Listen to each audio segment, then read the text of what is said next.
ask you 3 multiple choice questions. Use this device to answer. The first question is, how did the number of deaths per year from natural disaster, how does that change during the last century? Did it more than double? Did it remain about the same in the world as a whole, or did it decrease to less than the half? Please answer, A, B, or C. I see lots of answers. This is much faster than I do it at universities. They are so slow. They keep thinking. Oh, very, very good. And we go to the next question. So how long did women 30 years old in the world go to school? 7 years, 5 years, or 3 years? A, B, or C? Please answer.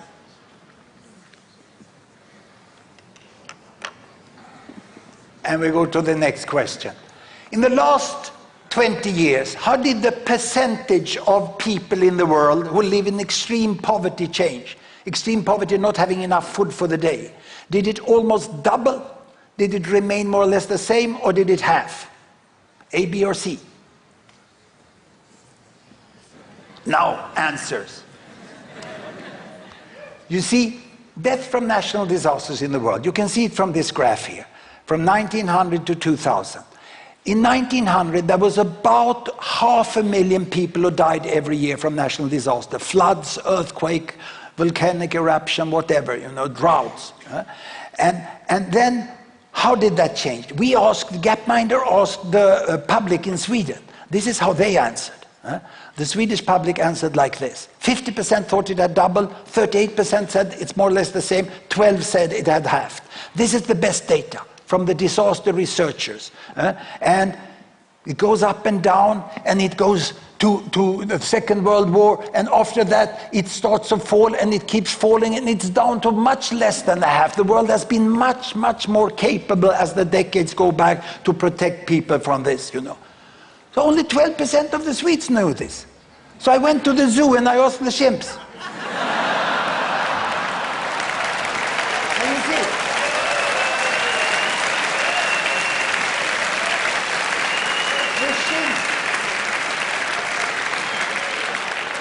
The chimps doesn't watch the evening news. So the chimps, they just choose by random. So the Swedes answer worse than random. Now, how did you do? That's you. You were beaten by the chimps. But it was close. You were 3 times better than the Swedes, But that's not enough. You shouldn't compare yourself to Swedes, You must have higher ambitions in the world. Let's look at the next answer here. Women in school. Here you can see men went 8 years. How long did women go to school? Well, we asked the Swedes like this. And that gives you a hint, doesn't it? The right answer is probably the one where fewest Swedes pick, isn't it? Let's see. Here we come. Yes. Women have almost catched up. This is the US public. And this is you. Here you come. Ooh. Well, congratulations, you're twice as good as the Swedes, but you're not with me. So how come? I think it's like this, that everyone is aware of that there are countries and there are areas where girls have great difficulties. They are stopped when they go to school, and it's disgusting. But in the majority of the world, where most people in the world live, most countries, girls today go to school as long as boys, more or less. That doesn't mean that gender equity is achieved, not at all. They still are confronted to terrible limitations. But schooling is there in the world today. Now, we miss the majority.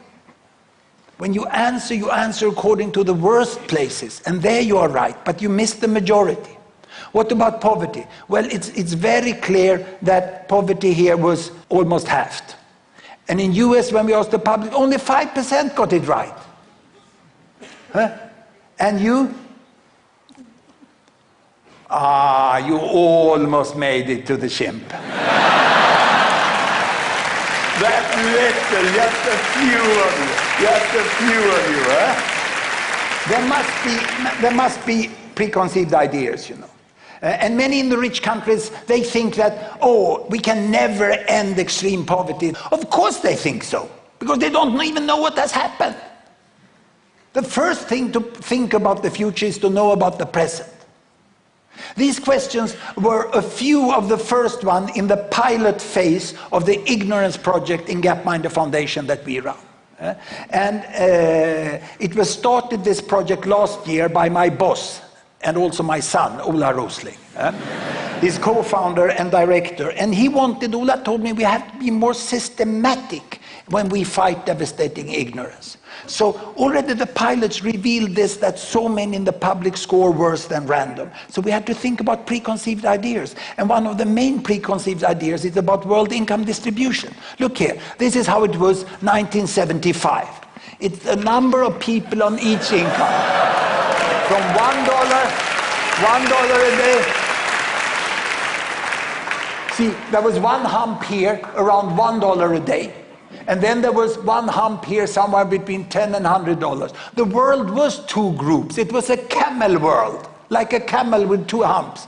The poor one and the rich ones. And there were fewer in between. But look how this has changed. As I go forward, what has changed, the world population has grown, you know, and the humps start to merge. The lower hump merge with the upper hump. And the camel dies and we have a dromedary world with one hump only. The percent in poverty has decreased. Still, it's appalling that so many remain in extreme poverty. We still have this group, almost 1 billion over there, but that can be ended now. The challenge we have now, you know, is to get away from that, understand where the majority is. And that was very clearly shown in this question. We asked, what is the percentage of the world's 1-year-old children who have got those basic vaccines against measles and other things that we've had for many years? 20, 50 or 80%. Now, this is what the US public and the Swedish answered. And you see, look at the Swedish result, you know what the right answer is. Who the heck is professor of global health in that country? Well, it's me. It's me. You see? It's very difficult, this. It's very difficult. However, Ola's approach to really measure what we know made headlines. And CNN published these results on their web, and they had the questions, there are millions answered, and I think there was about 2,000 comments. And this was one of the comments, you know. I bet no member of the media passed the test, he said. So Ola told me, take these devices, you are invited to media conferences, give it to them and measure what the media know. And ladies and gentlemen, for the first time, the informal result from a conference with US media. And then lately from the European Union media. You see, the problem is not that people don't read and listen to the media. The problem is that the media doesn't know themselves. What shall we do about this, Ola? Do you have any idea?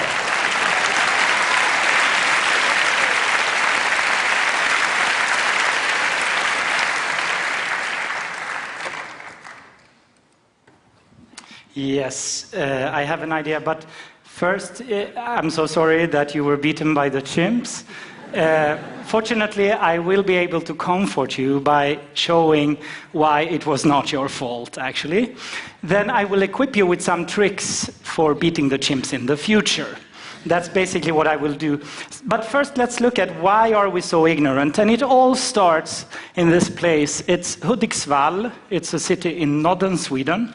It's a neighborhood where I grew up. And it's a neighborhood with a large problem. Actually, it has exactly the same problem which existed in all the neighborhoods where you grew up as well.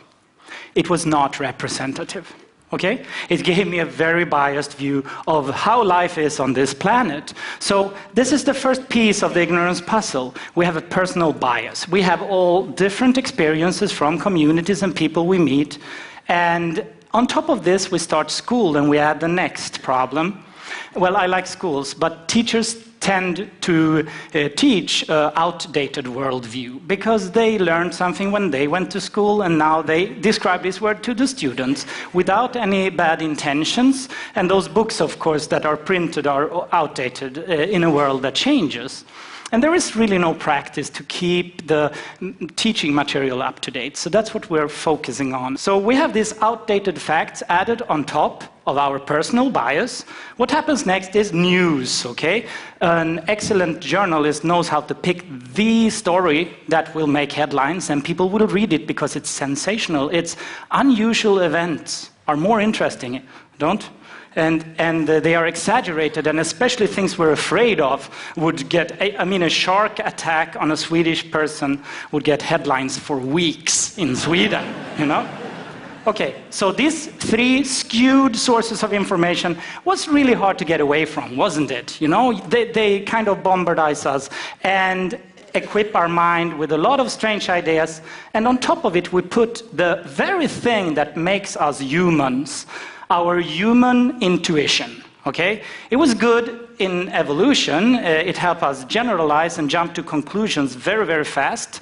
It helped us exaggerate what we're afraid of. And we see causality where there is none. And we then get an illusion of confidence, where we believe that we are the best car drivers above the average. Everybody answered that question. Yeah, I drive cars better. Okay, this was good evolutionary, but now when it comes to the worldview, it is the exact reason why it's upside down. The trends that are increasing are instead falling, and the other way around. And in this case, the chimps use our intuition against us, and it becomes our weakness instead of our strength. It was supposed to be our strength, wasn't it?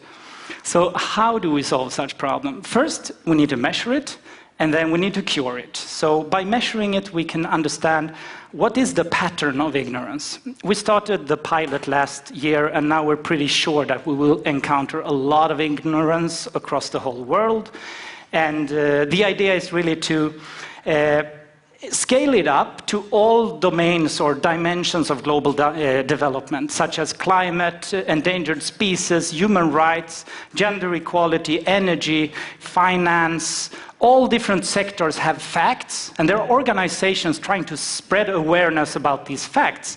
So I've started actually contacting some of them, like WWF and Amnesty International and UNICEF, and asking them, what are your favorite facts which you think the public don't know? Okay, I gather those facts. Imagine a long list with, say, 250 facts. And then we poll the public and see where they score worst. Okay, so we get a shorter list with the terrible results, like some few examples, Hans, and we had no problems finding these kind of terrible results. Okay, this little short list, what are we going to do with it? Well, we turn it into a knowledge certificate, a global knowledge certificate, which you can use if you're a large organization, a school, a university, or maybe a news agency, to certify yourself as globally knowledgeable, okay? Basically meaning we don't hire people who score like chimpanzees, you know? Of course you shouldn't. So maybe 10 years from now, if this project succeeds, you will be sitting at an interview having to fill out this crazy global knowledge. So now we come to the practical tricks. How are you going to succeed, okay?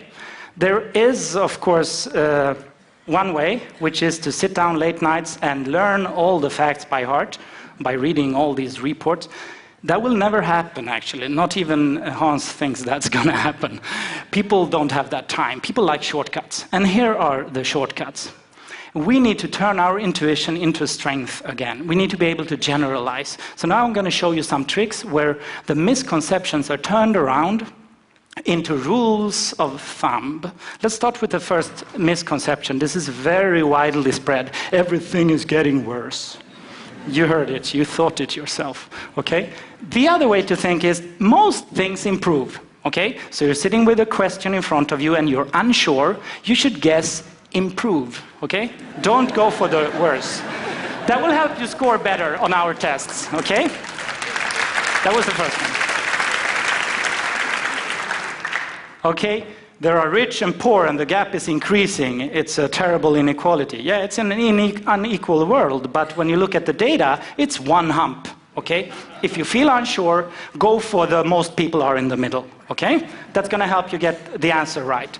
Now, the next preconceived idea is first, countries and people need to be very, very rich to get the social development like girls in school and be ready for natural disasters. No, no, no, that's wrong.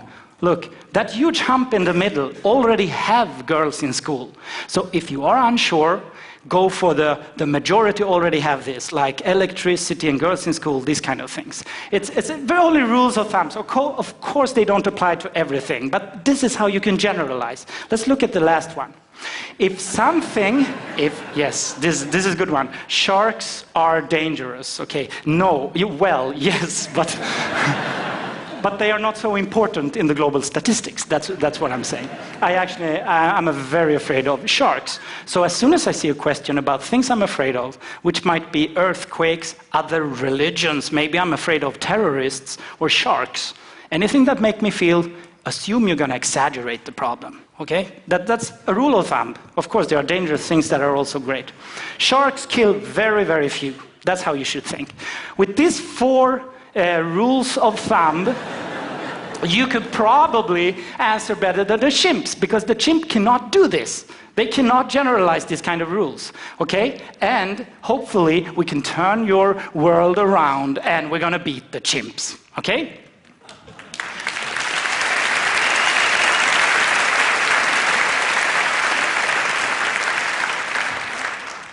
That's a systematic approach. Now the question, is this important? Okay? Yeah, it's important to understand poverty, extreme poverty, and how to fight it, and how to bring girls in school. When we realize actually it's succeeding, we can understand it. But is it important for everyone else who cares about the rich end of this scale? I would say yes, extremely important, for the same reason. If you have a fact-based worldview of today, you might have a chance to understand what's coming next in the future. We're going back to these 2 humps in 1975, that's when I was born, and I selected the West. That's the current EU countries and North America. Let's now see how the rest and the West compares in terms of how rich you are. These are the people who can afford to fly abroad with an airplane for a vacation. In 1975, only 30% of them lived outside EU and North America. But this has changed, okay? So first let's look at the change up till today, 2014. Today it's 50-50. The Western domination is over as of today. That's nice. So what's going to happen next? Do you see the big hump? Did you see how it moved? I did a little experiment. I went to the IMF, International Monetary Fund website. They have a forecast for the next 5 years of GDP per capita. So I can use that to go 5 years into the future, assuming the income inequality of each country is the same. I did that, but I went even further. I used those 5 years for the next 20 years with the same speed, just as an experiment, what might actually happen.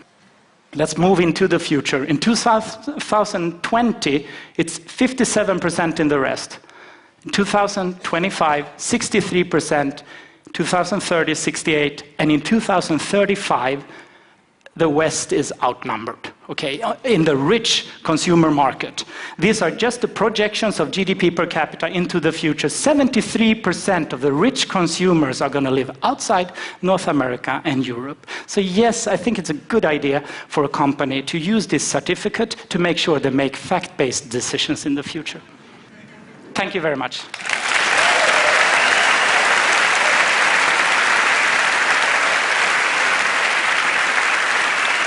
Hans and Ola Rosling. Thank you.